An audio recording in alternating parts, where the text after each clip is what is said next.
జగన్మోహన్ రెడ్డి నీ కాకులు కళ్ళు పొడిచాయేమో చూసుకో. కనీసం నువ్వు వంగి టెంకాయ కూడా కొట్టలేవు. ఆయన ఈ వయసులో కూడా 2 గంటలు 3 గంటలు కంటిన్యూగా మాట్లాడగలుగుతారు. ఎంత దూరమైనా నడుస్తారు, ఎంతసేపైనా నిలబడతారు. ఆయనకున్న స్టామినా నీకు ఏ రోజు రావాలా? కనీసం మీడియా ముందు హాఫ్ అన్ అవర్ మాట్లాడలేవే. నువ్వు మా బాబు గారి గురించి మాట్లాడేది. నువ్వు ఉంటావో లేదో చూసుకో. 3 సంవత్సరాల్లో కేసులన్నీ తలకి ఎత్తుకొని ఎప్పుడు జైలుకు పోతావో కూడా తెలియని పరిస్థితిలో నువ్వున్నావు.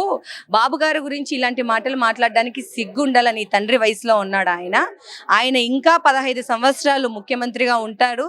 జగన్మోహన్ రెడ్డి ఇప్పుడు ఈ 1 ఇయర్ పాలన చూసి ఓర్చుకోలేక ఏదో ఒకటి మాట్లాడాలి. మీడియా ముందుకొచ్చి పిచ్చి పిచ్చి మాటలు మాట్లాడుకుంటూ, పిచ్చి పిచ్చి నవ్వులు నవ్వుకుంటూ, ఇష్టానుసారంగా లోకేష్ గారిని, చంద్రబాబు గారిని, కూటమి ప్రభుత్వాన్ని తిడుతున్నారు. ఇది సరికాదు. ఏ రోజు కూడా కూటమి ప్రభుత్వం వైసీపీ నాయకులని, వైసీపీ కార్యకర్తలని వేరు చేసి చూడలేదు. ఈ సంవత్సరం పాలనలో చూడండి మీరు కావాలంటే, ముఖ్యంగా వైసీపీ కార్యకర్తలకే సంక్షేమ పథకాలు వచ్చాయి.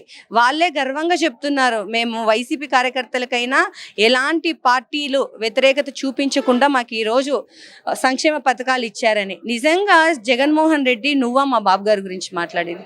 కనీసం నీ కారు కింద మీ కార్యకర్త చనిపోతే ఈ రోజు వరకు చూసేకెళ్ళలేదు. నువ్వేందయ్యా మాట్లాడేది?